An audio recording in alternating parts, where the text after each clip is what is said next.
And welcome back, everyone. Welcome back to another week, another edition of the PondCast episode number 79, your weekly dose of all things StarCraft. I'm, of course, SIVAP. With me, I'm joined by by the topics, of course, and of course by Kuro handling the production. Welcome, one and all. I do apologize, by the way, if you do hear a difference in my voice, but I am using a different headset. Unfortunately, the cable on my previous headset looks like is dying on me, so I had to use a different headset instead. And for some reason, that has affected the mic quality as well. So, yeah, do apologize if things are sounding a little bit different here. Hopefully, in the near future, we can get a replacement cable, but it's probably going to take some time. So just bear that in mind. So the sound, the audio, the casting might sound a little bit different for the next week or so. We'll see. But regardless, welcome one and all. Again, there's a lot to get into, a lot to go through here when it comes to our news, when it comes to our topics. Now, there are some things that we did actually decide to push back just because we had so much catching up to do over the past two editions of the podcast. But now we can finally catch up on some of the things that we did push back, like the RSL, the Rival StarCraft League After Dark Episode 8. So RSL did conclude last year, did conclude in December of 2025, if you recall, with the offline event. And we had both Gemini and Tasteless actually having a little discussion, kind of going over the year, going over their experiences. And honestly, it was quite fun. It was a fun little podcast where they mainly did speak on their experiences when it comes to their kind of nerves or anxiousness when it comes to creating a Patreon and running a tournament and trying to sell tickets and things from that side of things, of course, from the side of hosting, organizing, and the production side of tournaments, of a tournament like this. So it was definitely interesting to hear kind of from that perspective, with their experiences when it comes to their connections within the Korean scene as well, to be able to find a studio, a nice place to actually run and organize a studio, to be able to find a nice place when it comes to the venue as well, and when it comes to selling tickets and hosting the event and working with the Korean kind of studio broadcast team. It sounds like they were able to like bring in some outside talent. I think they brought in some from Canada to actually run the production side of things for the offline events. And yeah, it was definitely an interesting thing. They did leave things a little bit vague when it comes to the costing of a lot of things as well. This has always been the biggest criticism, I would say, of RSL, is kind of like the vagueness of kind of their budgetary side of things, and that continues coming into this as well. But for the most part, like I do kind of sense that like, they were still being quite genuine when it comes to how they were expressing themselves. They were speaking on again kind of like the costs of running things when it comes to an offline event, when it comes to what they were trying to pull off. They even did express maybe a little bit of regret when it comes to not doing this sooner, but I think we can all maybe relate to that a little bit, how they spoke on, or at least Taster spoke on, when they didn't believe that EWC would actually occur last year, and that's why they did it, and that's why they started the RSL. And technically they probably could have done this a lot sooner, but the fact that they believed that there was not going to be an EWC, that kind of urgency kind of pushed them into making and actually going forward with their Rival StarCraft League, which I think a lot of people can kind of like empathize with or recognize as well, is kind of like that pressure being on you being and that like kind of like pushes you to like take a chance or take a risk or actually push forward with a project. So I kind of opened up a little bit about that, and yeah, it was definitely interesting to hear, for sure. I do wish that they did a little bit more of this sort of thing, and in general, like we'll see how they work on and how they improve the actual event itself. I think they did speak on things that they're going to be changing. One of the criticisms that I had was the length of the broadcast, and they brought it up as well, how their casting days were often quite short, like 2 hour casts, 1 hour casts. And I had already we had always kind of like laid criticism on that, how few games and how short a lot of these casts were. They kind of went at it from a different perspective. They were saying like, oh, they would often get like Twitch front page, and they'd only get Twitch front page for like an hour, and it's and they're like, oh, like that's kind of like hurting us, sort of thing. So from that side of like their perspective, like they see kind of like the folly in having these shorter broadcast days. We were just straight up saying that they were just far too short. So hopefully they can organize and schedule things a little bit better.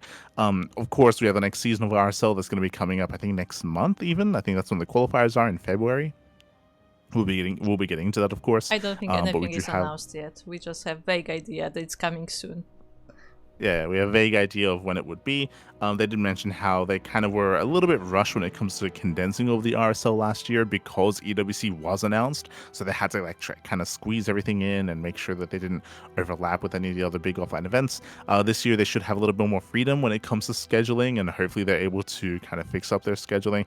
I would want when it comes to us criticizing the length of their broadcast, I again my big criticism would be, hey, you know, you got the money for it, hire a translator and get some interviews during the group stage, right? Even as early as the group stage, get some interviews going, and get some player cams going, and yeah, I mean, maybe even I would probably even say film content as well, just because we spoke about this previously, but take advantage of the fact that the majority of your players are centralized, right? It's difficult to kind of create content internationally because everyone is living all over the place in different countries and different regions. But here, everyone is in South Korea, so take advantage of that. Have players come into the studio every now and then to be able to ask or ponder. We did the same thing for ANZ Champs, if you remember. There were some times where we brought on like Oreo, or we brought on NXZ, like Ryan, just to like talk a little bit, even as a guest caster, or even just to probe his mind at the beginning of the broadcast before getting into the main event itself. There's a lot that can be done, and I feel like they're not reaching their full potential here. So I'm hoping that they're able to like try to tap into that at some point throughout the course of the year. I would imagine that this year is going to be a better year for them when it comes to RSL. Now they've kind of gone through their teething kind of phase of RSL, and now they can actually start to come into their own. So I hope they're able to do a little bit more with the broadcast themselves, because I feel like they have been lacking. But you know, best of luck. But best of luck to Tastes, to Gemini, to Ziggy, and States, and all those working behind the scenes. And again, I do recommend it. It was definitely a fun conversation. Definitely vague when it comes to certain aspects, but yeah, it was a fun listen nonetheless. So do check it out. Do check it out. Their kind of a year recap on the RSL. That leads us into the next massive bit of news here, and that is Archon Studio and the StarCraft Miniatures War Game. We did get a massive AMA. This was 11 days ago, so less than 2 weeks, but it was 11 days ago, and we got a lot of information in said AMA. What I do appreciate about the Archon Studio is kind of like the opposite of RSL, where RSL they're often very vague and we don't really know necessarily if they're taking feedback on board. Meanwhile, Archon Studios is the direct opposite. Very transparent, very transparent. I mean, again, they've had multiple hour-long AMAs, just addressing questions from the community, from the chat, and speaking on that as well, and also kind of like even getting into the nitty-gritty details when it comes to the production side of things, when it comes to their thought process. When it comes to this AMA, they did open up in regards to the miniatures themselves. They showed, if you're curious about the visual, they showed off a lot of those miniatures at scale as well, discussing the different kind of varieties there are, different options you have when it comes to firing, when it comes to placement, when it comes to just the units or the miniatures themselves. There's even like more like aesthetic options instead of playable options that you can have, which I found very interesting. So you can kind of set up the miniatures however you want. It was just for collection and display purposes, or for practical gameplay purposes instead. So they did kind of discuss that a lot. They spoke about their production. They mainly did speak in the first half about kind of their playtesting phase, how they were still kind of ironing out the rule set, and they were opening up beta testing for the rules as well. So that was, I believe that should already be open by now, but towards the end of January, was when they were opening up kind of the open beta, where a bunch of participants, which you would have had to have signed up for, would be in the rules themselves. They would be sent the rules so then they can kind of go over that themselves. There'd also be miniatures being sent to a couple of players as well to be able to actually test, to be able to gather data, and to be able to make any last changes when it comes to how the game is playing out itself.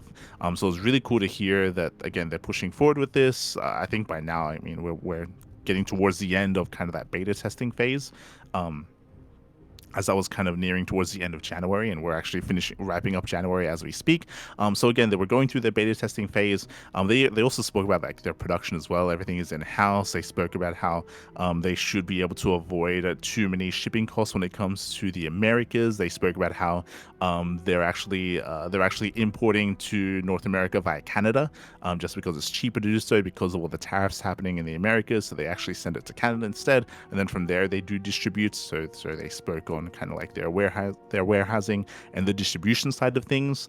Likewise, they also spoke about like if shipping costs are becoming an issue for you on their store, if you do exceed a certain amount, and again, miniatures games can be quite expensive, but if you do exceed a certain amount when it comes to your cart, when it comes to how much you're buying, then they will actually have shipping be free. So that's another thing that they're going to be having as well.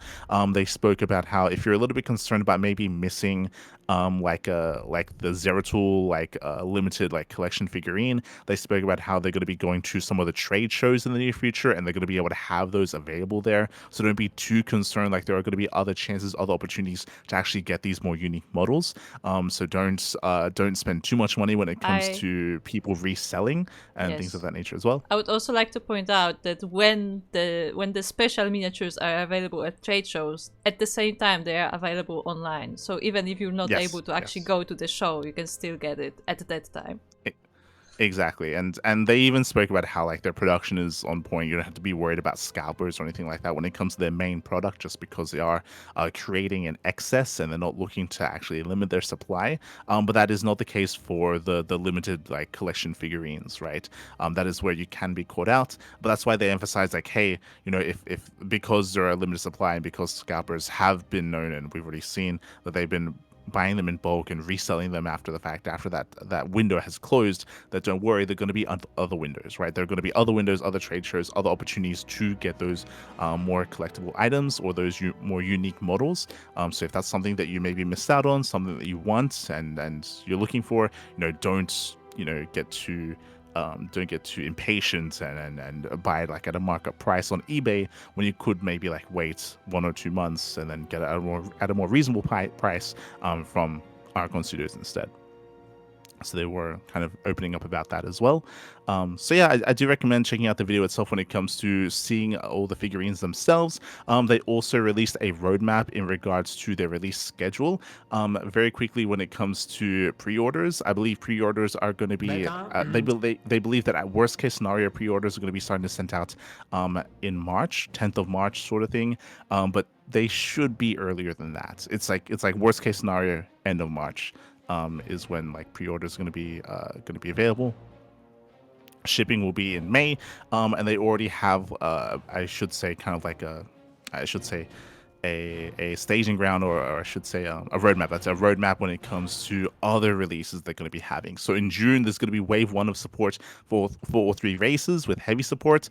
Wave 2 is going to be in August with heroes and psionic units. We do have a narrative campaign that's going to be happening in between August and October at some point in there, like September-ish.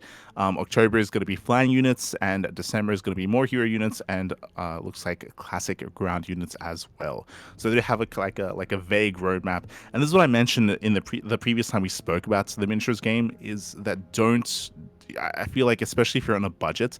I mean, I say that a lot of people that get into miniatures game have a lot of disposable income, so maybe it's not as applicable. But be very careful in the beginning, because if you're on a budget, if you want to be careful about how you're spending your money, you probably don't want to buy a maxed out army at launch. We spoke about how in this game there are supply caps, and you can technically, especially because initially they're going to be releasing a limited amount of units, you could try to buy a full max out army with the units that they release at launch. But there's going to be more units coming, right? There's going to be more units coming in June, August, October, December. So, especially if you're on a budget, you're going to be hurting yourself if you buy too much too quickly. Otherwise, you're going to be maxed out on, say, Zerglings, on like tier 1, tier 2 units, when other tier units and other units are coming right around the corner. So, just bear that in mind. If you do plan on competing, it might be a different story. They did actually open up about the fact that they will be running tournaments. They're going to be running tournaments, running events. They didn't explain, or they didn't go into detail as to like the regions or how that's going to be done, but tournaments are going to be run nonetheless. And they were even thinking about maybe creating some unique models as tournament prizes as well. Some unique models, some other kind of things to actually have as prizes outside of just pure prize money, as well as like trophies, for example, to have that for that competitive scene. But they are invested into running their own competitive kind of scene in the StarCraft miniatures game. which does sound really cool. Also, just talking on that supply cap as well, there are games that you can play with a lower supply cap. So you can play games at 100 supply, or you can play games at 200 supply. So depending on how many units you have, depending on what you agree with your opponents, like you can play on a smaller supply cap instead, for a bit of a shorter game, and a shorter experience. But that's probably what you're going to be wanting to do, especially early on in the lifespan of this game, before we get too many other units, before you really round out your kind of army and round out what you're working with. I feel like something important to point out is also that at launch there will be starter boxes, and the first starter box has enough models for a game of 2 people on a small army, essentially. Yeah, I think we already spoke about the starter boxes previously, how it should be. I believe Terran and Zerg, yes, Terran and are Zerg, part and of the then starter Protoss box. will be separate. Yeah, Protoss is going to be separate. They already spoke But on now that we a know couple exactly months what's ago. in them. Yeah, now we know what's in them. Another thing that they, for all the StarCraft fans out there, Pappy, they did say that Protoss is going to be the easiest race to play. So just like the, just like the RTS. Obviously they spoke about balance. When it comes to what race is easier, they explained that just like in regular SC2, for Protoss, there's going to be less units, so there's going to be kind of less units to manage yourself, and technically there are going to be less options for you as well. But the units themselves are going to be stronger to compensate for that. Again, each race does work differently. They explained that currently Protoss is the easiest to use, Zerg is in the middle, and Terran is the most difficult. Terran only because of the options that they have available. There's a lot more options when it comes to or tactical options when it comes to how to use your units, when it comes to different cards that are going to be available as well. So they kind of spoke about how that balancing act, of course, and how they're constructing each of the races a little bit differently. Creep is a thing for Zerg, so like the spreading creep mechanic is also a thing that's going to be available. Being able to proxy, being able to spawn in units from other locations for Terran is going to be a thing when it comes to proxy Raxes, when it comes to proxy buildings, when it comes to dropship mechanics as well. That's another reason why they're maybe a little bit more mobile.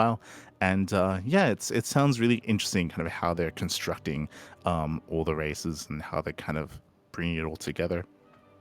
And depending on the price point, I'm 100% interested in playing this. I think I mentioned this last time, how I have other friends that are into wargaming quite heavily, and I might get into this as well. But it also depends, because again, miniatures games and war games can become quite expensive.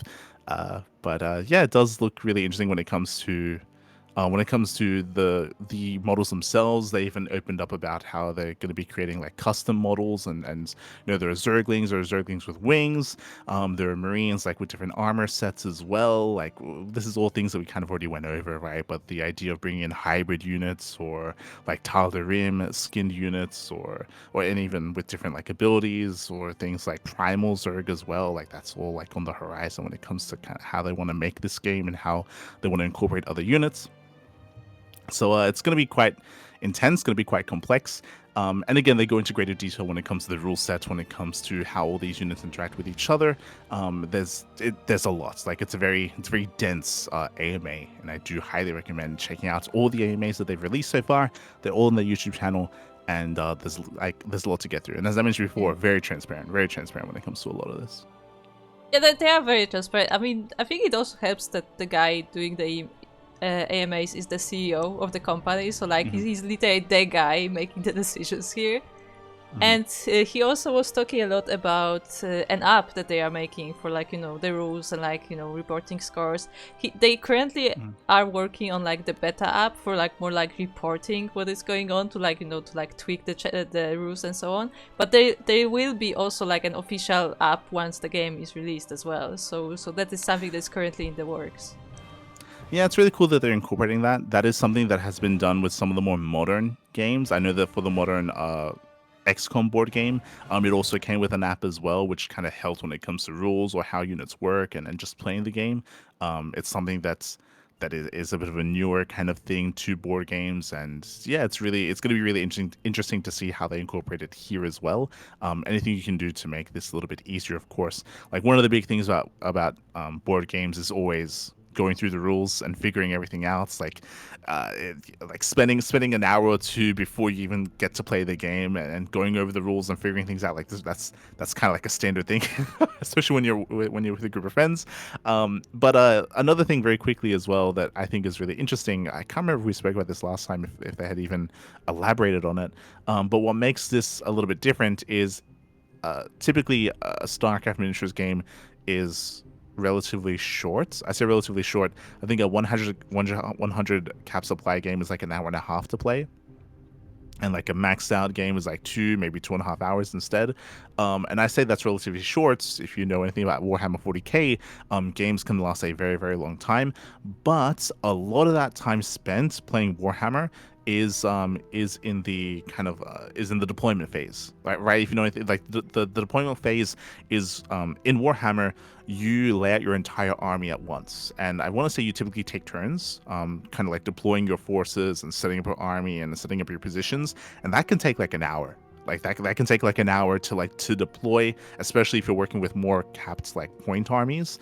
It takes a long time to for both players to actually deploy everything before they even get to play the game, like an hour of that. For StarCraft, you don't have that deployment set up at the start of the game.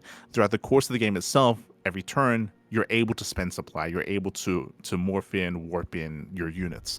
So that early deployment phase is not a part of the StarCraft miniatures game. So because that, it's a lot faster to get into, to get going, and then to play the game itself, just because there's less setup there. Obviously, you still have to set up the board and the terrain. That is true. That's a lot faster compared to the deployment phase, like in Warhammer, for example. Also, like they've simplified the dice rolling as well. If you know anything about Warhammer, again, it's unironic. They have a massive bucket of dice, and you roll like a bunch of dice at the start of the game as well, for all your turns, for your attacks. In the StarCraft miniatures game, they're only using D6s. They're not going to complicate things with like D20s or D10s or D8s or anything like that. They're going to be simplifying it down to everything just uses D6s, just because that's more accessible. Most likely, if you're out there, if you're playing D&D, if you're playing other games, you probably already have a bunch of D6s already, so that does help with that sort of thing. And it also just helps kind of like streamline everything a little bit. D6s are also generally the most common for like all sorts of games, not only like D&D or like tabletop games, but like just in general games. So they're the most accessible. Like everybody can buy a pack and just have them. Yeah, for sure. So everything's going to be a little bit more streamlined with your D6s, and yeah, they kind of went into that. They also spoke about how this is going to be a bit of a more mobile miniatures game experience instead of there's a little more movements going on, I should emphasize. So yeah, it's going to be an interesting. They kind of hyped it up as being one of the more unique miniature war games out there compared to what we're kind of used to. So yeah, really interesting to hear, and I'd love to eventually get into it.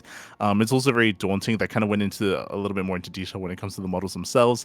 Painting models is going to be a big thing. Like I don't even know if I'd be able to. This is what I'm looking forward to. Getting just a pack of Zerglings and just painting Zerglings, and it will all go horribly because I've never done this before. Yeah. I've painted a set of Marines before, Warhammer Marines, and typically you have your primer. So you, depending on the shade that you're going for, you want to like spray them all initially with like black or white or silver or gray first. So you spray them all down. You have to like wait like a day or so for it all to set and for it to dry, and then you go in with like the coat of paint that you're going for, and it's a whole thing. It's a whole process depending on how you set up your spray. Like you mark your table and it's forever. It's oh yeah. On that note, as a fun fact, the Terran units come like by default they come in blue, the Zerg units come in purple, and the Protoss units come in yellow. So that's like your base if you're interested. Yeah, and of course, as I mentioned, like there's no, if you just want to buy this just to play the game, like you don't have to paint your models. You can just construct them and you're good to go. As with all war games, to be fair, and we don't have to paint them, but that is another kind of like layer or aspect to it, especially if you're just getting it for collection purposes. Yeah, it's exciting. It's exciting. It's cool. You know, this year, big year for StarCraft with the miniatures game coming out. Of course, they spoke about the future of that with, you know, what comes next. One of the, funnily enough, one of the questions from the chat was asking about like Carbots, like miniatures, and they were like, hey, you know, if if Blizzard approve, if Carbot want to work with us, then they might. They probably wouldn't make like a full set of Carbot units, but like maybe some like limited edition like collector sets of like the Zergling, the Marine, the Zealot. Like that's something they'd be interested in maybe doing, or even just having that as awards or for like winning tournaments or winning events and stuff like that as well. Like little things like that, and then they're open to working with that for sure. They're open to it, if that goes through. But yeah, it's very in depth. There's a lot to get into, and do recommend it. Do recommend it. So. 1 hour sounds optimistic for a game like this. I said an hour. If I did, I kind of misspoke. An hour and a half for a 100 supply game, like an hour and a half, like for a game. For a max out 200 supply game, like 2.5 hours is kind of like the average that they're looking at.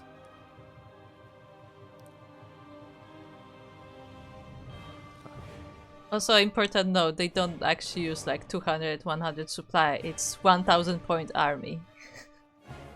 Yeah. And the full one is 2,000 point army. What you see, as I show it on screen, what you see in the starter box is 2 1,000 point armies. So that's around the size you're looking at. Yeah. See chat. I meant for reading the rulebook. True. It's always the case when you get together with friends to read the rules of a new board game, or even to like play D&D and like character creation. Like that's like 2-3 hours. Like make your characters and stuff like that. Like it's. Hey, do you actually make characters during the session? Not like 2 weeks ahead, so like everybody has 2 weeks to like make the character. There's always someone that arrives and like, okay, let's make a character. It's like let's go. Aye. But yeah, definitely exciting. Definitely something to look forward to. I'm looking forward to it as well. Obviously, price is going to be like a big part of this, but even just for like collection purposes, like I wouldn't mind, just sitting down one afternoon, just like painting one singular Marine, and messing it up. But it'll be my Marines. It's like it'll be fine. But yeah. So definitely look forward to it. Again, the roadmap has been laid out before us, and it's coming in this year. This year, we will have our StarCraft miniatures game. Meanwhile, that leads us into HomeStory Cup. Before that, a quick note: if anybody of you is currently in Nuremberg or close to, there is also a what is it called? A trade show. Trade show. There's an event currently happening at Spielwarenmesse 2026, and they also have their stand there, and they also have some StarCraft TMG stuff there. So if you are interested, then do check it out. Yeah, it's currently ongoing from the 27th to the 31st of January. So for the next couple of days until the weekend or the end of the weekend, you can head to that event. Nuremberg is in Germany, right? They should make a cooperation with HomeStory Cup. They're both in Germany. They're probably on the other side of the country. I think Krefeld is quite far from Nuremberg. But hey, unironically, they should. See, you know what they do? Because this ends on 31st, so they just pack up and they just go to Krefeld like on the 31st.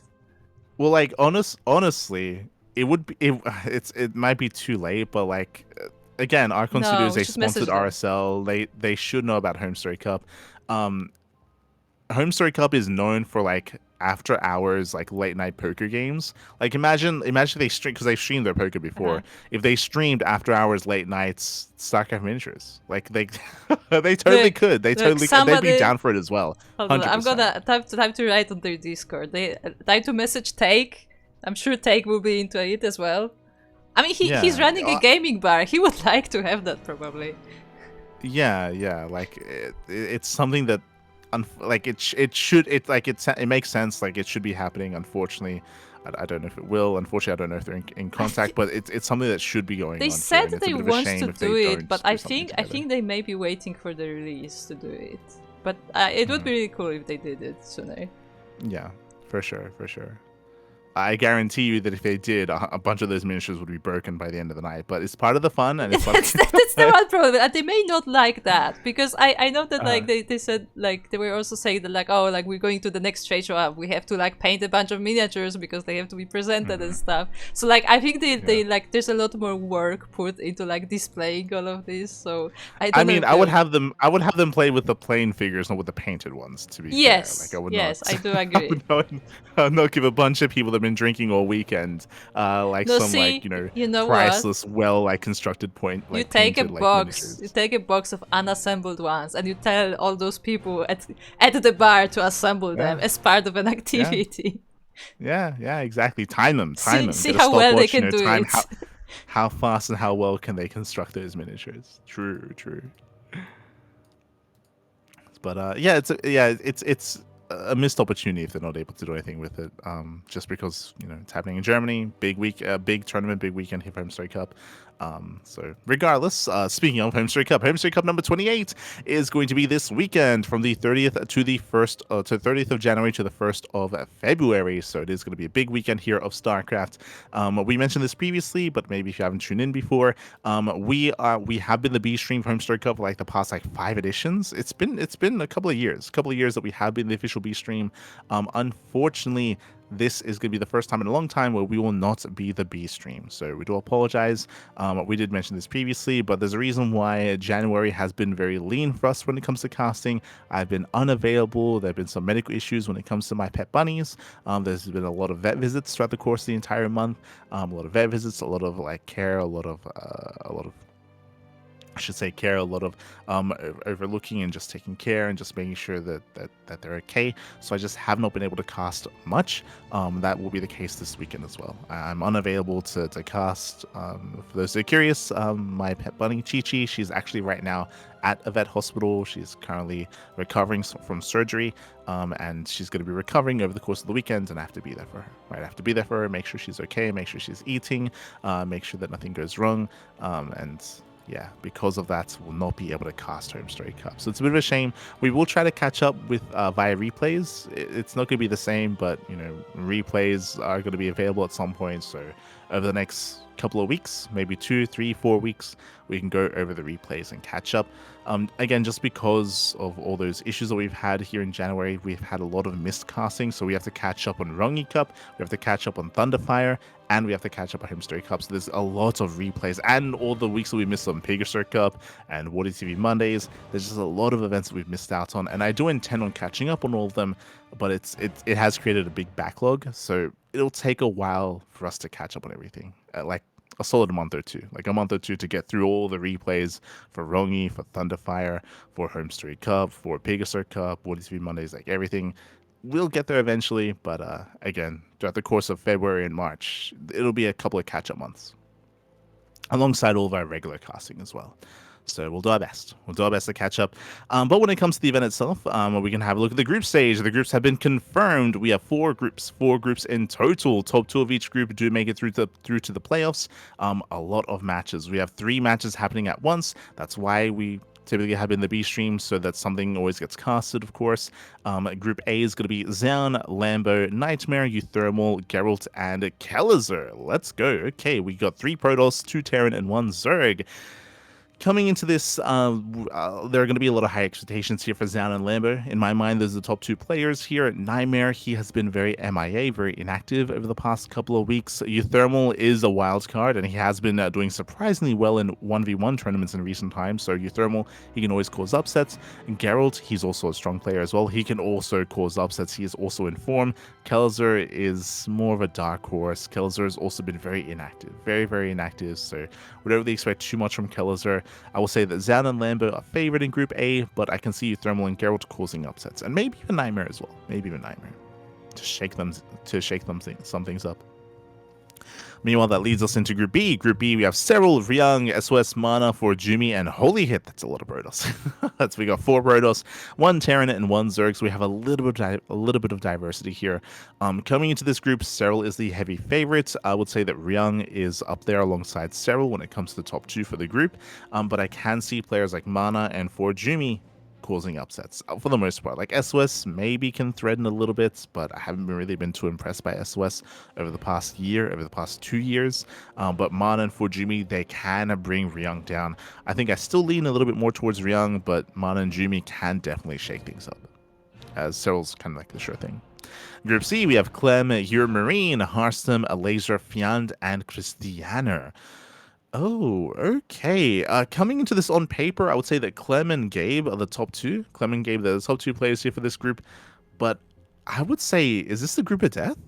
So far, at least. I would say that out of all the groups so far, Group C has the most potential here for some upsets and has a lot of players that can really vie for second place. Harsem, I would say he's a bit of a step below someone like Big Gabe, but he does have some upset potential. He has a lot of unique builds. Like Harsem, he can definitely bring his A game and cause some upsets. Christianer, I would say he has been on fire over the past couple of months, if not year of play. Like Christianer, he can kind of like take down Harsem, Laser, Gabe as well, like Christianer. If he's in form, if he's on point. Also, I think this is the first HomeStory Cup that he's going to. Right, Kuro? I think historically, Christianer, he's rarely traveled to compete outside of Poland. In recent times, that was not the case with Star Zagora. If you remember, Christianer, he traveled to Bulgaria. He competed in Star Zagora, like, but that was like one of his first international events, right? Like, he's not really one to travel. Am I remembering correctly, Copa? I'm looking at that because I honestly have no idea. I think this is his first HomeStory Cup. Let's see. I know Geralt's been to a bunch of them. He's playing so many matches. Has he been in previous HomeStory, maybe? I don't believe he has. Oh, there's so many matches. I don't think I will be. Hold on, let's look up HomeStory. HomeStory Cup. Shout out to Liquipedia, by the way. He wasn't on previous HomeStory, at least. Yeah, I know. 27, he wasn't there. 26, he wasn't there. 25, he wasn't there.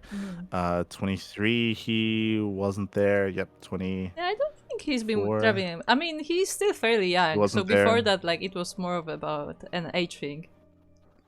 21, he was invited but didn't go. Yeah. So Cristiano, this is his first HomeStory Cup. There you go. He was invited. It wasn't an age thing. He was invited back in HomeStory Cup 21. That was back in 2022. But he did not go due to health issues, apparently. So apparently there was some health issues. So Cristiano did not actually travel. So this is going to be his first HomeStory Cup. Okay. And I do have a lot of high hopes and high expectations for Cristiano. It's still going to be a tough group. It's still only top two. Like Clem and Gabe are the top two players here. But Harsem, Cristiano, and Laser can definitely actually vie for top two. Laser's also been looking very strong as of late. Laser took a really long hiatus and break from StarCraft, but recently has been competing a lot and has been getting some damn good results. So yeah, Group C definitely has, I would say, is the closest one so far.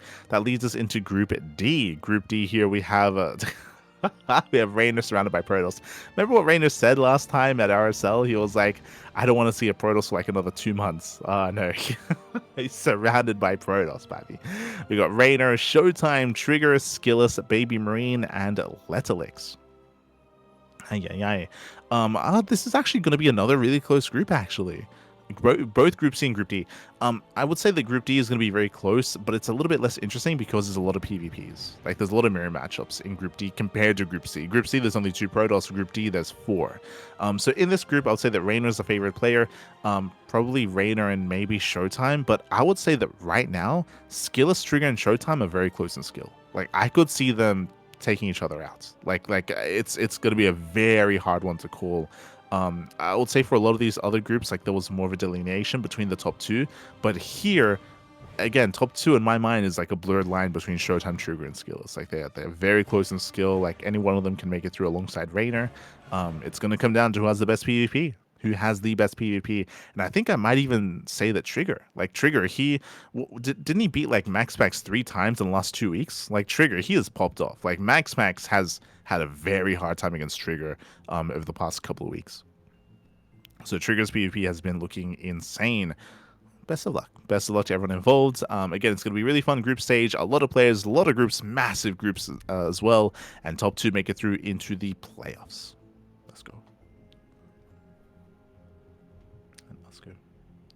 Who beat Clem recently, upsettingly? Oh god, was it... Trigger beat Clem, but that was a couple of months ago. If you mean in recent times... we might be getting into that in this week's tournament. Let's see here. No, yeah, I would say the recent. I'm just quickly checking Clem's history. His recent upsets has been against Trigger. So it was Trigger versus Clem in the beginning of January, January 6th. January 6th was when Trigger did beat Clem. Outside of that, typically it's like Hero or Rainer or Classic beating Clem. And Trigger, he has been knocking him down. As they're avoiding each other here. True.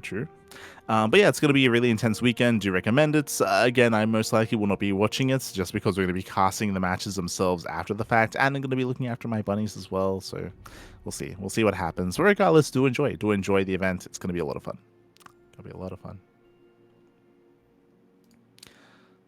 As that leads us into our weekly tournaments, that leads us into our initial modded tournament, the Patch Clash Showdown number 1. Patch has been running so many different events here, and he has to come up with a bunch of different names.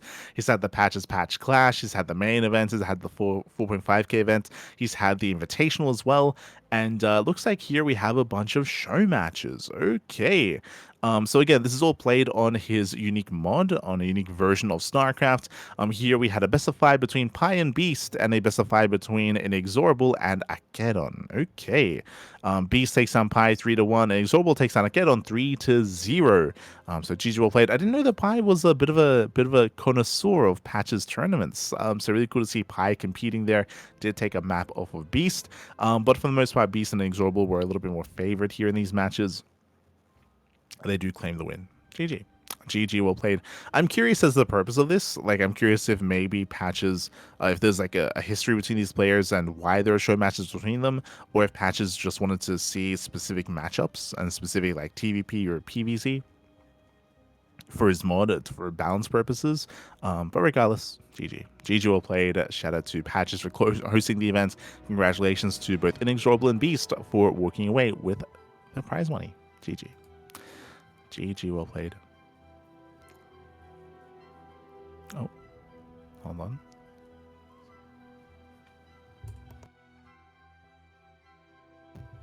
As actually something more important than that we should actually point out is Patches apparently made a tool in StarCraft. So yeah, Patches is currently working on a StarCraft mod. Important to say that this is a mod, so this is like a special thing on top of the game, like you have a special launcher for it, but basically it's a mod that lets you actually like launch all the mods, launch all the arcade maps, launch all the maps, and you can update them like without uploading them directly to the Blizzard servers, because as we know, publishing is still disabled and we still have no information when that will be available again. So to kind of like, you know, work around that, Patches is actually working on a mod that will allow you to use those things to like update those mods until, you know, the point that they can be published to everyone. Yeah, I'm really curious to see how that works. Like how multiplayer wise, like locally it makes sense in my mind, but to be able to do this and have other people join and play, and if I remember, I think this was tied into the show matches. I think the show matches were done using like this tool as well. It looks like Dave was actually casting those events and using the tool as well to help cast. So yeah, I'm curious how that actually works. Interesting, really interesting to see Patches work on this, and this might even be crucial because I believe TLMC is around the corner. Like I believe for TLMC, like that should be coming up in the next like couple of months. The next Team Liquid map contest, and I do know that like I think Wax and maybe the TL account has permission to update and upload maps as well onto the arcade. But like still for testing purposes, I'm sure map makers, they would appreciate a tool like this to be able to actually have people like try and test their mods and their maps. So yeah, shout out to Patches for making the tool. Meanwhile, that leads us into our Amateur League Weeklies. Amateur League Weekly number 148. Okay, this is again a weekly tournament for all different leagues, all different ranges of MMR, taking place on a very regular tournament on a weekly basis. Let's go.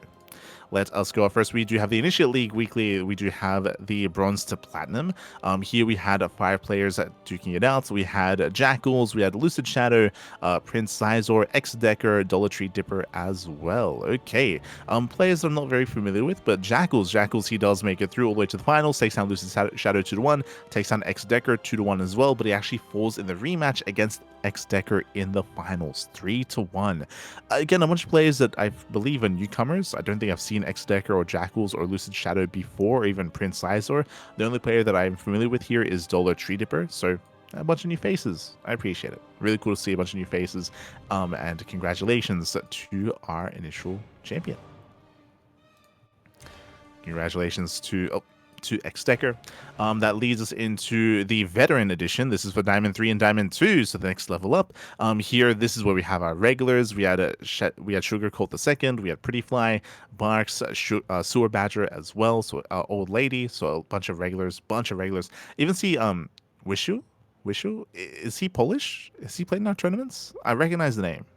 But he has not played in our tournaments, but he has been appearing in these ones regularly, yes. Mm-hmm. Okay. But yes. Here we did have Silver Badger. Silver Badger takes down Barks, Wishu, and Sugar Cold II 2-1 in the upper bracket finals, but actually does fall in the rematch. We have a bit of a trend here. So far in both tournaments, we have the initial player coming into the grand finals actually losing in the rematch series instead. Happened in the initial Bronze to Platinum, and now happening here as well in the Diamond 3 to Diamond 2, as Sugar Cold II comes out on top, 3-1. GG. Speaking of, Sugarcoat is confirming in the chat that yes, he is Polish and he is from the Void community. See, I know my Polish names. In case you're wondering how you read it in Polish, it's Wziu. You're welcome. Wziu, yeah, that's it. Wziu. It's actually an onomatopoeia, so there you go. I think the only reason why I recognize that name is Polish is because I was thinking of Mishu. Is Mishu another Polish player, right? Yes, Mishu is also Polish, yes. Yeah, I think that's what my brain was thinking of. But up next, we have our Prestige Weekly for Diamond 1 to Masters 2. Oh boy, so this is usually one of the more populated and popular weeklies here when it comes to the Amateur League. Once again, we have a lot of our regulars. I see Blade of Fire, I see Beast, I see Darkblade, Defiance, Steez, Boreal, Set. There's one player that I have not seen before, that is Ophthalmologist, not Ophthalmologist, but Ophthalmologist. Momologist. Okay, lovely. It's October. But yeah, I don't think I've seen him here before, so he might be a first timer. He does get knocked out does make it into the top 4, so congratulations. Meanwhile, we had Beast. Oh, actually taking the entire thing. Beast takes down Set, takes down Oct, takes down Darkblade, and even defeats Darkblade in the rematch, breaking the curse here, and doesn't drop a single map actually. Very impressive. Not a single map was dropped. 2 zeros and 3 zeros all around. The dominant performance out of Beast. GG all played. That leads us into the final edition. That leads us into the Elite edition of the Amateur League Weekly, Masters 1 to GM. Here we only had 3 players. We had Sexy Fox, Hatsu, and Nickrat. In the end, Nickrat does claim the win, 2-0 over Sexy Fox and 3-0 over Hatsu. We did mention this previously, but one of the reasons why the GM edition is less populated is because there's no prize pool. There's no prize money for these tournaments. Only points that you accumulate over the course of the season, and then you get invited into a tournament that does have a prize pool. But it's a big investment to kind of get into that, and as a result, we don't really get many players. We get some players like maybe Nickrat, maybe some of the other Italian Protosses as well do dip their toes in, but yeah, not too popular here amongst the pros. But GG, well played. Congratulations to our Amateur League winners and Amateur League champions. That leads us into the Thermal 2v2 Circuit Bonus Cup number 2. This did happen a couple of days ago, actually. A couple of days ago, we did have another Bonus Cup, so congratulations. We once again had some interesting pairings here. We had Spazzy Mazzy and Akedo, and I don't think I've seen them pair up before. Cyril and Lambo, I haven't seen that pairing either. Cyril is usually playing with Zhugelang. Oh, and Lambo's usually with like Showtime or something. So an interesting duo here as they did a pair up. We had Mini Zerg and Def Mars this time. Oh, they got knocked out early on in the rematch against you, Thermal and Goblin. Okay, they got their revenge. We had Rung and Shin showing up again. We had a new pairing of Young Yakov and Percival. Oh, the OSC Rising Star boys. Okay. Young Yakov and Percival, interesting that they actually joined forces here. I feel like there's sometimes some tension between the two of them just because they compete so often with each other. Like they play against each other so often, but two rivals, they join forces here. Okay. We had Lemon and Deer, we had Gamer Richie and Nico, we had Nick Wright and Geralt, Creator and Björn. I think, is that a new pairing? Did Creator and Björn play together last time? Let me just quickly double check. I think last time it was Björn and Solar, no? Zryang and Shin, it was... I believe it was Björn and Solar. No, sorry. Last week it was Björn and Lambo. So it's Björn and Lambo last time, and I believe before that it was Björn and Solar. So Björn is just hopping around all the players. He's but you know what? That's kind of the spirit of this tournament, because you earn points even individually, so you can switch, partners as much as you want. Yeah, and there it is. So Solar and Björn actually won the January monthly tournament together. They won the entire thing, but it looks like Solar wasn't available, right? Like I don't see Solar here. So Björn looks like he found another partner and did pair up with Creator. I know they're both very good friends. They're both mountain boys, of course. And when it comes to the results themselves, what did we actually see here? So Alazer and Harstem, another new pairing, by the way. Usually it's Alazer and Skillus. It's usually Alazer and Skillus. They're the TL boys, but Lazer's no longer in TL. And Harstem is usually playing with Lambo. So yeah, so I wonder who broke up with who. Did Harstem break up with Lambo, or did Lambo break up with Harstem? Yeah. What?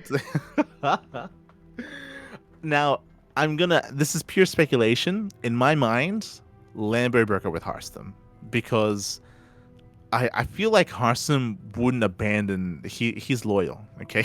No. This is where you write your K drama, where like Serral gives an offer to Lambo, and Lambo is like, well, I could reject it, but it's Serral, and like that's what I'm thinking. That's what I'm thinking, because again, like I'm not saying that like Harstem and Lambo are not a happy couple. Like no, Harambo. Like there's a lot of love there, There's a lot of history between those two people, 100%. But like when you got Serral, like the temptation of Serral is too strong. It's too strong. Like if Serral goes up to Lambo, I don't think Lambo can refuse. I'm sorry. It's Harstem. There's only so much that relationship can really withstand. Because you're Protoss. Like, and then you have the great comeback story where Serral and Lambo lose first round, and Alazer and Harstem actually win it. Because it doesn't actually matter if you play with Serral. What the thing that happened here, this is the drama, is that Lambo abandoned and he left Harstem at the altar to run off with Serral, and they like die in a plane crash, like on their way to like so they die. They're out early on, and as Harstem was left there on the altar, you had Alazer stepping in. Alazer was Lambo's best man, and he steps in, takes Harstem's hand, and they win the entire tournament. That's crazy. That's insane. They found true love. Like again, for how long? For how many years was Alazer with Skillus? Right? Where's Nikita? What happened to Nikita? True. There's more. There's layers to what's been going on here. Was Skillus helping Sarah? Is that what happened? Yeah. What happened? No. Did Skillus run off with Zhugelang? Is that what? Is that where it began? Is that what started everything? Where's Zhugelang? True. Where's Skillus? But Alazer and Harstem, they're an unlikely pairing because Harstem's usually playing with Lambo. Alazer's usually playing with Skillus. Skillus isn't here. Zhugelang isn't here. Lambo left Harstem for Serral, and Alazer got stuck with Harstem, and they found true love. They found like some kind of chemistry clicked. Something clicked between Alazer and Harstem. The Pandora's box has been opened, and now they're never going to leave each other again. And Lambo's worse off for it, That's what you get. That's what you get for leaving Harstem. Because now he found someone better. Oh no. But yeah, I mean, we kind of went over it. But Alasia and Hearthstone, they took down Spazzy Mazzy and Akeron 2-0. They took down Shameless and GG Machine 2-1. And they took down Beyond and Creator 3-0. Congratulations to Alasia and Hearthstone. Again, this is the first time they played together because typically they have other pairings. Even in the past when we didn't see Lambda with Hearthstone, we've seen Lambda with Showtime. We've seen Hearthstone with Showtime as well. I think we might have seen like a Hearthstone Beyond pairing at some point. But yeah, really cool to see Hearthstone and Alasia doing well together. GG. GG. Oh my god. Drama and Zerg tears. Yes. Ah, no. ZZ is not ideal for 2v2. You say that. We've had double Zerg pairings actually do well. Again, Cyril and Zhuge like they have had some deep runs as double Zerg.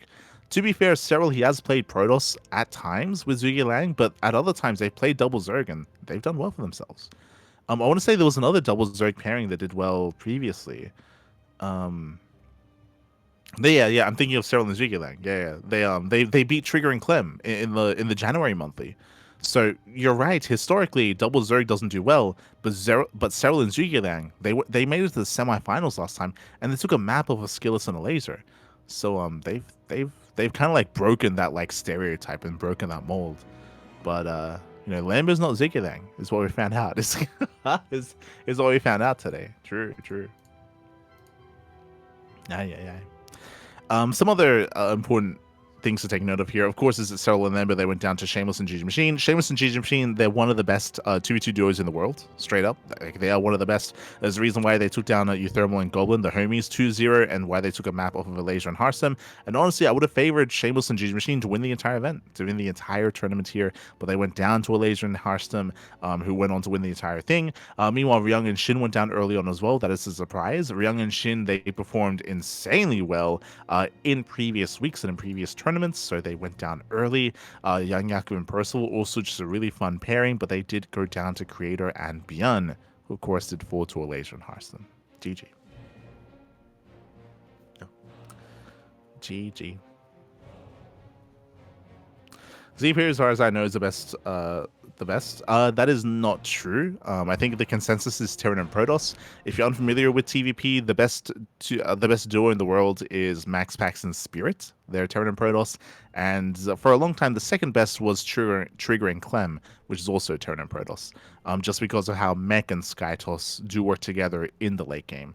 But even not just their late game prowess, but their early game harass is also really strong with both Oracles and Reaper Hellion. So early game pressure, mid game aggression, and late game defensiveness, like TNP, like Terran and Protoss duos traditionally or typically are a little bit more favored. Obviously, what I really do appreciate though, in recent weeks and in recent months, is that because we've seen so much more 2v2, competitive 2v2, than we have in the history of StarCraft, the meta has been changing. Like, straight up, the meta has been changing, the meta has been shifting. I mentioned earlier how Cyril and Zhuge did really well for themselves, and they outperformed more than anyone expected them to as double Zerg, and that's because they were playing a little more active. They were playing very muta heavy as well. They've been exploring double Zerg a little bit more, again, more than we've seen in the history of straight up StarCraft II in like over 10 years, right? Like, because we're seeing a little more competitive 2v2, we've been seeing a little more exploration as to dynamics and play styles and builds as well. So 2v2 has been evolving over the past, I want to say, 6 months. So some of the things that we kind of like understood about 2v2 are changing a little bit, just as players are investing more time into 2v2 and finding more things as well, which is really cool. So I do recommend tuning in. I do recommend checking it out. But that leads us into our regional events and show matches. Okay, up first we have the Rookie Family Cup number 2. Once again, I believe another Chinese tournament. Oh my god. Full of players that I'm not very familiar with. I do know Pimba, P-Imba, I am familiar with, but some of the others are less so here. I see Drink, I see Ear, I see Latte. Okay. These are more of the amateur players. Players from Astartes, players from PCEC, players from Rookie Warp Gates, Four Leaf Clover, Little Fairy. There are some notables sprinkled in, but for the most part, this is a more amateur league. full of 4v4s. Let's go. So 4v4s all around. I do love to see it. In the end, we did have a team with P. Imba leading the charge alongside his 3 other teammates, winning 4-1 in the finals. Again, a lot of these teams full of amateur players that I'm not very familiar with. We even have some barcodes in the mix as well, so I can't really say with certainty like who would have been favored or not in this tournament. 4v4 is not the most balanced of game modes, but we have been seeing a lot more 4v4, 3v3, and 2v2 as of late. GG. GG, well played. Well played. Congratulations to our winning team. To our winning 4v4 team. Let's go. That leads us into the Chain of Ascension Cup. Oh, okay. Not a tournament that I'm too familiar with here. Has been running all month. We did cover the group stage earlier, but that led us into the Chain of Ascension stage, if you will. Okay. Here we basically had a bunch of quote-unquote show matches or a bunch of 1v1s. Again, full of up-and-coming players. We did kind of mention this previously, but this is full of more amateur up-and-coming players, not your established pros. So players like Silky, Lemon, Jim, Sugwa, for example, like all these guys. Tsukino, right? Tsukino, Millennium Fox, they're not quite going to be competing in this. Nanyu, true, Nanyu. This is more of the amateur up-and-coming players instead, and congratulations. Congratulations to Wangya and some of the other Chinese characters that I can't quite pronounce, but GG. GG well played. Again, there's just a lot of grassroots events happening in the Chinese region and the Chinese scene. This is also why we do often bring up the fact that the Chinese region is kind of like the most active and populated and popular compared to any other region out there, because there's so many events like this. Like, hey, we just went over like a 4v4 tournament that they were hosting. There's this event for, again, purely amateur players. Up next, we have another event. We have the Chicken King tournament, or Chicken King Cup number 8. This is for more established players, by the way. Previously, we did go over the groups, and now the groups have concluded. Here we had Group A. We had Kingslayer alongside another Terran advanced on. I was favoring Oriana. Oriana does not make it out of the group stage. Instead, we have Kingslayer and a player that I'm very unfamiliar with. Hold on. Maybe I should start familiarizing myself with Sarah Kerrigan. Sarah Kerrigan as Terran. Okay, this is pre Queen of Blades. True. So you have Kingslayer and Sarah Kerrigan. At least it's accurate. She's not sick. She's there. Yeah, exactly. Group B, we had Jolly Loves, and is that Nanyu? I believe that's Nanyu. Let's see. No, sorry, that's Shafei. Okay, that is not a player that I recognized. Hold on. Oh, it's Anami. God damn it. One of these days, can we standardize like Romanized names, please? Like, why do we keep switching? What's going on? That is Nanami Chiaki alongside Jolua Loves. Yep, makes sense. They do make it through. Here coming into Group C, we do have, I believe that's Tsukinu, right? Hold on. Sorry, no, that's Nanyu. God damn it! I got it right last time. There's Nanyu, so Nanyu does advance on alongside. I thought it was gonna be Nanyu and Miggy, but no, it's gonna be Nanyu and Le Shengling, a player I'm not quite familiar with. And then we had Silky, and that's Millennium Fox. 100%. I remember I was assuming Millennium Fox would make it through in first place, but yep. So Silky and Millennium Fox, they make it through alongside Nanyu. I'm gonna say Nanyu and his Terran opponents as well. Oh, we had Jolly Loves and Nanami Chiaki. We had Kingslayer and Shafei, and Sarah Kerrigan. But where is Tsukino? Did he end up in last place? Yeah, Tsukino actually made it last place in Group B. Okay, I mean with Nanami Chiaki and Jolly Loves, that was a rough group. Yeah, Tsukino does go down. And we have our top players. Let's go. We have our top 8. We do have our seeding coming in. We have Kingslayer versus Millennium Fox. We have Jolua Loves versus Nanyu. We do have Silky versus Sarah Kerrigan. And we have...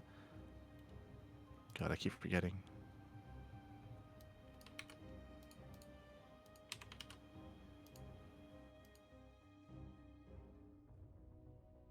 Oh, sorry, I think that's Nanami.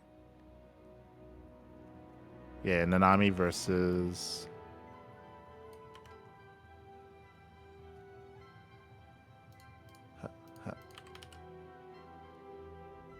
Zhengling. There we go, Zhengling. Okay. So who do we favor? So coming into the round of 8, Silky is going to be favored against Sarah Kerrigan, 100%. I would say that Silky might even win the entire thing. Like, Silky has been the most in form out of all of this. Kingslayer versus Millennium Fox is going to be a hard one to call. I do lean towards Kingslayer, but I also am very excited to see Millennium Fox do well. He's a very young player, very young up-and-comer, and I do want him to excel, do want him to do well for himself. So best of luck. Best of luck. We then have Jolo Loves versus Nanyu. I do lean towards Nanyu in that series more so than Jolo Loves. Jolo Loves has been leaving a little bit much to be desired when it comes to his recent play amongst the other top like Protoss players, referring to Rewhite or referring to Nanami Chiaki, Lemon. Speaking of, we then have Nanami Chiaki up against his opponent as well, and going to be leaning more towards Nanami Chiaki for sure. But yeah, best of luck. Best of luck. Going to be best of 5s in the quarterfinals, into the semis, into the grand finals. Best of luck. Best of luck. I think the series I'm looking forward to the most is probably going to be Kingslayer versus Millennium Fox. I do think that's going to be the closest one and the hardest one to call, but we'll see. We'll see. Best of luck. That leads us into the Rising Star Cup number 1. Okay. Not to be confused with the OSC Elite Rising Star. True. I thought we were already there. Yeah, the moment I saw the name, I was like, yeah, that's not gonna be confusing at all. Yep. Another Chinese event. Again, just to reemphasize and just to validate what we said earlier, how the Chinese scene has so many tournaments for up-and-comers, for younger players, for the collegiate scene, and for the just regular pros as well. This is the Rising Star tournament. I'm uncertain if there's any restrictions to this event, but there shouldn't be because we have some veterans here. Ooh, okay. We had Silky, SCV, Miggy, Cyan. We had Smile, Kingslayer, and I believe that is Nanyu alongside Millennium Fox. Yep. So Nanyu is the Zerg player, Millennium Fox is the Terran that did go up against Smile. Beautiful. So coming into this, SCV took down Silky 2-1. I will call that an upset for sure. Like, Silky, I would favor against SCV more the majority of the time. So to see SCV take down Silky is a crazy result. Likewise, I would favor Cyan against SCV as well. SCV popped off. That's crazy. Took down Silky and Cyan. Those are the favorite players to win the entire tournament. So SCV does advance on to the grand finals to face off against Millennium Fox. Millennium Fox took down Smile 2-0, took down Nanyu 3-0. Very impressive. And did fall to SCV, but did pose a threat, did take some 2 games. But SCV did win the entire event. Very impressive. In my mind, SCV was always flying under the radar. I would say that SCV was, below players like Cyan, Rewhite, Nami Chiaki, behind a bunch of these other top Protoss players. Potato, or I should say Young Zest. I would say he was behind Young Zest, behind Jolua Loves. But for him to defeat both Silky and Cyan and Millennium Fox, that is crazy. GG. GG well played. Very impressive play by SCV. Very impressive.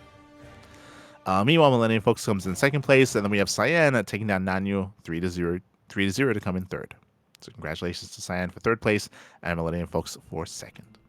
That leads us into Legacy Weekly Japan. This is our weekly Japanese tournament. So where is Tapioca? Where is Tapioca? This is the Open Cup, and there's no Boba. There's no Tapioca. There's no Boba here. Did not sign up this week, so did not win. Allowing some of the other players to have a chance, and Crimson popped off. Every now and then, Crimson does well. Shout out to Crimson, by the way. Crimson does stream on Twitch quite often, and we've actually rated Crimson a couple of times. I remember that I was like, oh, I watch you in Legacy Weekly Japan. Good luck. And he's like, oh, you watch, or you know me from there. I was like, thank you. Like, he was very surprised when we mentioned that. But Crimson, he took down Sayak 2-1, took down Antaro Example 2-1, who actually beat Vaishravanya. Oh, that's crazy. Vaishravanya's favorite, 100 to win the entire tournament, actually. So, yeah, Vaishravanya knocked down early on by Antaro. Meanwhile, Akira took down Hirikui, took down some of the other players that I'm a little bit less familiar with. And Crimson takes down Akira 2-1 in the finals. So GG well played. Big win there by Crimson. Not the first win, but Crimson, he's often not really one that does make it to the finals too often, to be honest. Is often overshadowed by Vaishravanya, by players like Deadlykin and players like Tapioca as well. So GG. GG well played. Congratulations to Crimson. That leads us into the Basilisk Big Brain Bass number 104. This is your weekly show match series. We had the Basilisk one, the fun one, and the good one. Here we go. So for the fun one, we had Lewis versus Jay in a TVZ best of 5. Jay took down Lewis 3-1. Congratulations to our Canadian Zerg player Jay, who does often play in the Pickers Cup, for example. Then we had the good one, Percival versus Geralt, and I would have favored Percival in that series. Percival, he took down Classic recently, like he pops off in TVP, but he struggles here against Geralt, and this might be an indication of Geralt's form coming into HomeStory Cup. True. So big win there for Geralt, 3-0 over Percival, and that leads us into the best of 5. Cyril versus MaxPax, the Basilisk one.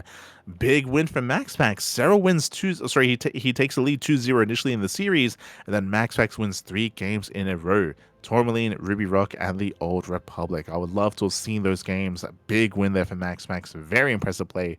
GG. GG well played. When was the last time MaxPax beat Cyril? Unironically, hold on. Let's double check that. Has he ever? Is that a first? Hold on, I'm checking. Okay, so the last time MaxPax beat Cyril was in Little League Cup, okay, Little League Cup Grand Finals, the 2024 Grand Finals, and before that, Mass Coliseum. Wow, they rarely play against each other. I mean, it makes sense, I guess, because MaxPax, he's very, very active when it comes to the online tournament scene. Cyril is not. Cyril, he does not play in the online tournaments, so they rarely play against each other. So congratulations to MaxPax. He does beat Cyril 3-2 initially, and again, he did win a couple of times against Cyril last year as well. In Master Coliseum, in the League Cup, the Grand Finals, and in the Bass's Spring Bane Bouts number 80 as well. GG. GG, well played. So congratulations to MaxPax, to Jay, and to Geralt. As that leads us into our OSC events here for the week. That leads us into the OSC Championship number 13. Do we have a champion? We do. We do have our champion here. I remember going over this, actually.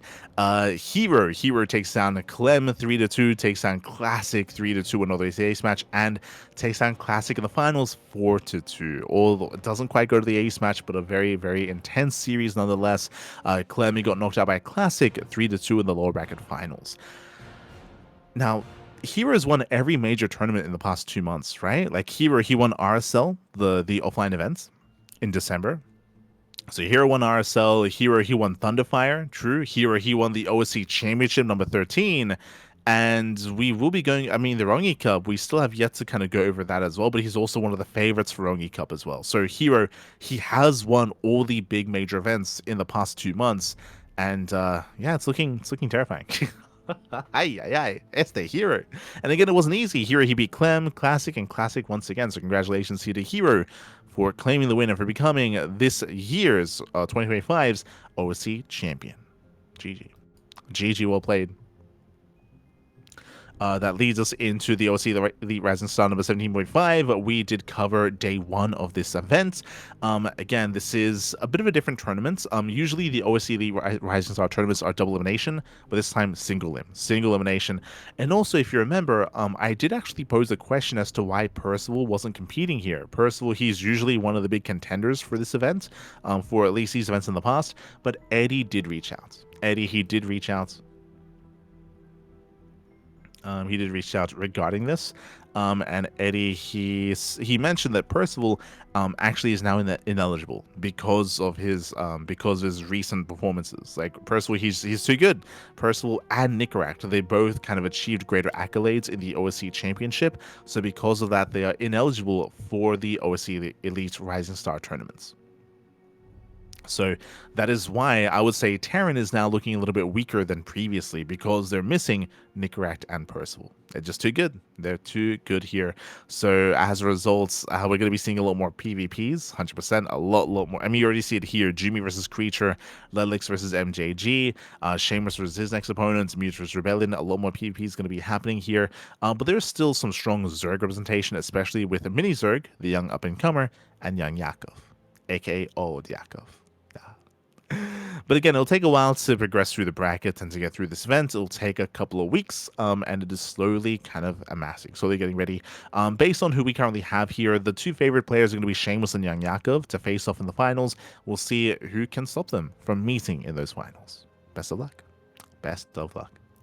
That leads us into the OSC King of the Hill, weekly number 235. This is a weekly King of the Hill style tournament, basically best of ones. Best of ones, winner stays on, loser is eliminated. Here we have Jumi versus Geralt in the first match. We did have Jumi going on a bit of a win streak, takes down Geralt, takes down Ragnar, but then does quickly fall to Mana. But it's short-lived as Mana gets knocked out by GG Machine. Then Ledlix? Okay, Esther. Ledlix takes down GG Machine and immediately as well. And then we have Art beating Ledlix, Eba beating Art, Nickrat beating Eva, and Midway beating... It's been a while since we've seen this. It's very common to have like a solid win streak, right? You get a heavy hitter come in, they go on like 3, 4, 5 game win streak, maybe even more than that. And then it gets broken. It's been a while since we've seen this, where we've just been trading, non-stop trading here, no win streaks. Jumi won 2 games in a row, and so far that is it. As Mana took the game, then GG Machine, then Ledlix, then Art, then Eba, then Nickrat, then Midway. Midway going on a short win streak, beating Seamus. Big win there for Mindle, very impressive. Then Solo knocks him down, takes down Midway, and then he gets knocked down immediately by Creator, and Creator goes on the longest win streak of the tournament. He takes down Solar, Hydra, and Percival. And out of all players, UED Soldier knocks Creator out. Crazy, baby, crazy. GG, well played. Shout out to UED Soldier for becoming this week's OSC King of the Hill. Congratulations to Creator for having the longest win streak, winning 3 games. Solar, Hydra, and Percival, followed by Jumi, who won 2, and then Midway, who also won 2. So again, really short win streaks here, and UED Soldier being the final champion. That means he gets invited into the next event. Gets invited. That leads us into the Open Cups. We do have our Open tournaments here. Up first is going to be the Berry Patch Open, the first edition, maybe the first of many, hard to say. Oh, that's why it's called the Berry Patch. Apparently, Patches did organize the event. Looks like it was on a custom map pool. Interesting. Yeah, they've got Cenotaph, they've got Lumen, Dream and Scars, so custom map pool here, but with a very nice prize pool, 600 USD. Oh my god, very nice prize pool. Looks like Dave Tesla and Barry Crunch, they were casting, and we had some heavy hitters. Maxpax, he does take down Jimmy 2-1, takes down Nickrat 2-1, takes down Solar 2-0, and takes down Solar in the rematch as well. Maxpax winning the entire tournament 2-1 over Solar. Best of 3 finals. It's kind of weird. Best of 3 finals here. A little bit odd, as we often do not have such a short series for the finals. Meanwhile, we had Björn. He went down to Solar earlier. Björn took down Geralt, went down to Solar, and went down and got knocked out by Art of all players. Very nice done. Very nicely done here as Art, the Russian Protoss, takes down Björn in the lower bracket semis. Then, of course, Solar takes down Art, and then Maxpax takes down Solar. So, yeah, really cool events. I don't know if we're going to get more of this. I don't know if this is a one-off event or if they plan on organizing more. It is interesting that they did have a custom map pool that also does kind of impact some of these games. I will say it's a bit of a shame that the finals was a best of 3 instead of a best of 5. I feel like for the finals, you typically do want a little bit more there. It looks like they did make it a shorter series just because they were going to have a rematch series if Solar did win. But I still feel like a best of 5 does make a little bit more sense here, especially with the lower bracket being best of 1s for the most part, right? It's like the lower bracket shouldn't be progressing too slowly. But regardless, GG will play the Max. That leads us into the What to Be Monday number 71. Here we do have a Hero. Hero, he does go on a tear. He takes down Seamus 2-0, takes down Solar 2-0, takes down Shin 2-0, and the faces off against Classic in the finals. Looks like we're missing some of our... No, we're not. I was going to say we're missing regulars. Shin took down Clem. I was like, where's Clem? Where's Max? Max did not sign up. No, sorry, he did. Wait, what? Sorry, it looks like he got knocked out in the round of 32. Double checking here. Where's Max?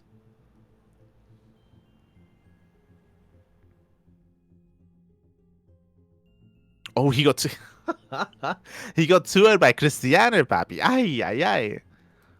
Wait, am I looking at the correct tournament? 71. Yeah. Okay, so Cristiano, he took down MaxPax 2-0 at the very beginning of the broadcast. So MaxPax, again, I would say that MaxPax PvP is currently his worst matchup. That has been the case for like a year at this point. So PvP is where he does struggle the most. That's why we've seen Trigger take down MaxPax. Why we've seen even here Cristiano take him down as well. So Cristiano takes down MaxPax 2-0, takes down Harsum 2-0. Shin took down Clem 2-1. Big win there for Shin. But Shin does fall in the semis to Hero.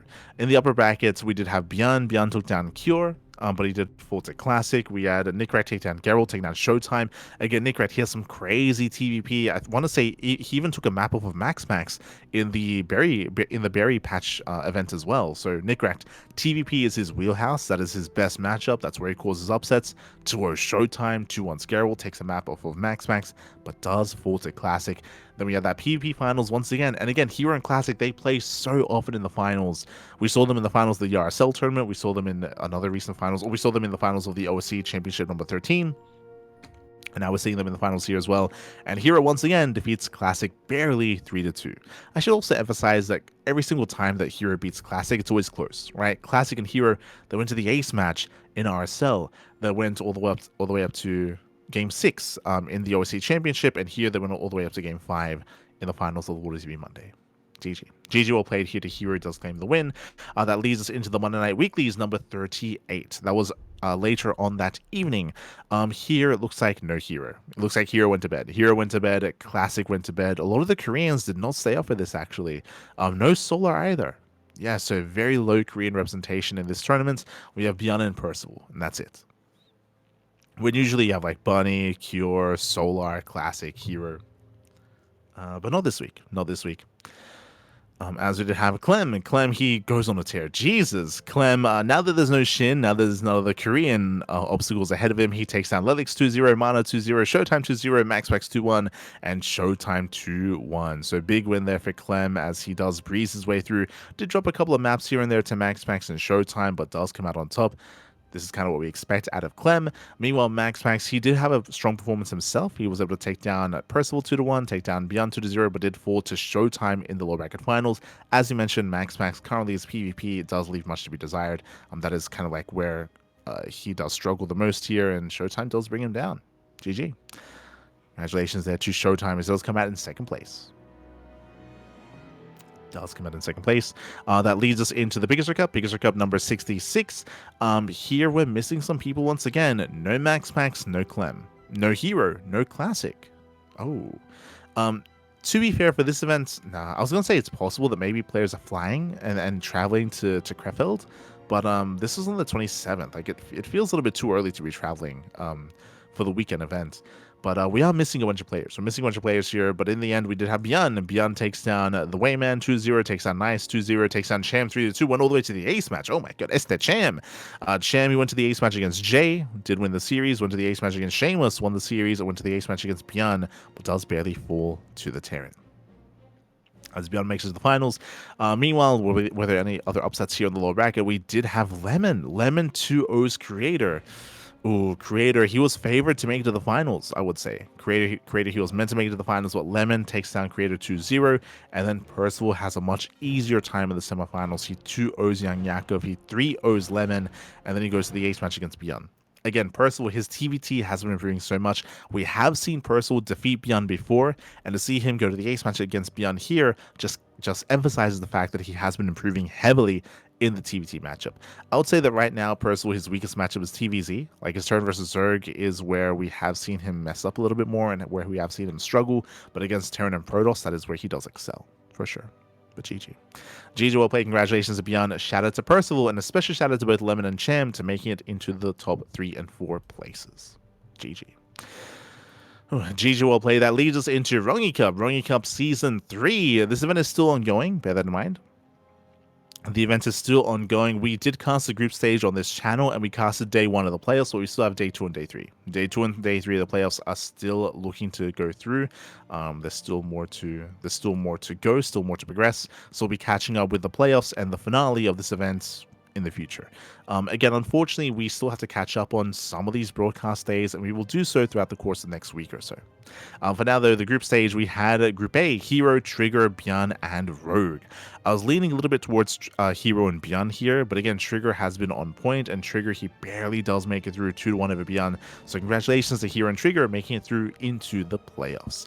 Group B, we had Clem and Showtime. Clem and Showtime, they do come out on top. I was hoping that Bunny would do well here, but Bunny, he did struggle. Likewise, Zan has been less active, and we have Clem and Showtime, our two foreigners, making it out of Group B.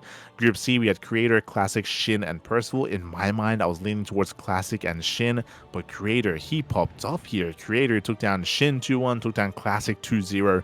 Strong showing there by Creator, and Classic alongside him. Then we had Group D. Group D, we had Solar, Maru, Cyan, and Christianer. Here we had, I would say that one of the highlight series of the tournament so far has been Solar versus Maru. I do highly recommend the VOD. It was a crazy best of 3, and Solar did take down Maru 2-0, took down Christianer 2-0. Solar comes out in first place. Maru comes out in second place. So we had our top 8. We had our top 8, Hero, Trigger, Clem, Showtime, Solar, Maru, Creator, and Classic, leading into the playoffs. Again, the playoffs are still ongoing. The event has still yet to conclude. The finals will be offline in China, bear that in mind, and we only got to cast day 1 of the playoffs. We'll be covering day 2 and day 3, and of course the finals in the coming days, in the coming weeks. I did mention earlier that unfortunately we have just been less available when it comes to our schedules, just because of everything that's been going on IRL. Hopefully coming to February and March, we should be able to catch up again and get back into our regular casting schedule. Fingers crossed. Fingers crossed. Oh. But again, we do have our next kind of big event that is ongoing here that is soon to wrap up. It's been a really busy start of the year, actually, with Rongyi Cup, with Thunderfire, with HomeStory Cup as well, with the OSC Championships. It's just been a very, very intense January coming into February. And there's a lot of StarCraft. As always, a lot of StarCraft is going on. I should emphasize that as well. I know there's been a little bit of doomer, like a doomer vibe going on amongst some of the people in the community, just because of what's been happening with EWC. But as we emphasized last week, right now is the most important time to step up for ourselves, for viewers, for tournament organizers, for everyone involved when it comes to supporting StarCraft, when it comes to doing our part, casting, broadcasting, playing, competing, watching, supporting. It's going to be a very, very important year for StarCraft. And as always, there's a lot going on. A lot of StarCraft. Otherwise, if you want to take part in some of these events, if you want to sign up and compete, you can do so via the sign up list, sign up list in the chat, to compete in the KSL this weekend. True, we have the KSL this weekend. We have the Ladder Legends open event as well. We have Legacy Weekly Japan, all the amateur weeklies, the Monday night weeklies, What Is Your Monday, PondCast Cup. I will also emphasize that Tuna Cup has been on a bit of a hiatus, but that is because we have been unavailable. Because of what's been happening with our pet bunnies, with all the vet visits, with all the operations, like I just have not been reliably available for a Tuna Cup, but it should be coming back soon, TM. Soon, TM, in the upcoming weeks, we'll be bringing back a Tuna Cup alongside all of our regular tournaments. Will be coming back. And if you want to support us as well, you can do so via Patreon. Patreon in the chat. You can support our tournaments. You can support Tuna Cup, Sea Duckling Open, and Masters on Open, all via Patreon. As I mentioned before, the month of January has been very inconsistent for our tournament, so I do apologize. January has been very, very messy, but we should be able to bring it all back coming in towards February. So again, if you want to support our tournaments, you can do so via Patreon. You can help us grow our tournaments and boost our prize pools and help us even get into monthly finals as well. You can help us out via Patreon. Likewise, if you maybe see some of the events here tonight, and if you want to watch them and watch the VODs, YouTube, YouTube in the chat. Our YouTube is set up with all of our VODs. It's all there on YouTube. The Rongyi Cup VODs, the Tuna Cups, the What Is Be Mondays, PondCast Cups, all on YouTube. We do have a lot of catching up to do. I did mention that we have a massive backlog of replays to cast for a lot of these tournaments, and again, we should be getting through them throughout the course of February and March. We'll eventually catch up. We'll catch up with all the VODs, with all the replays, with all the casting that we have to do. We'll get there. We will get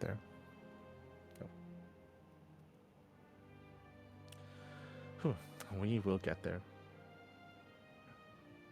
But otherwise, thanks for watching. Otherwise, thanks for tuning in. We do appreciate it.